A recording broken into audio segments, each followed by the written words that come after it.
Makhdoom Saab, with great respect, today the Constitution is not being upheld. Whatever is happening, everyone knows. And everyone is pretending as if we are only talking about the past.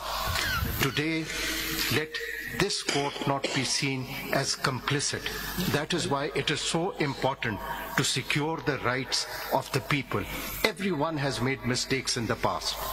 No one is an angel. But there has to be a resolve to say one day, enough is enough. Today,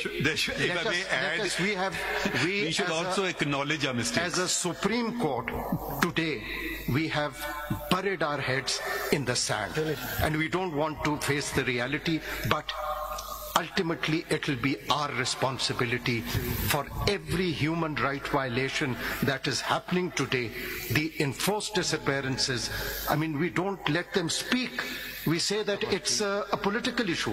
It is not a political issue. It is about the Constitution, the grave violations that are taking place.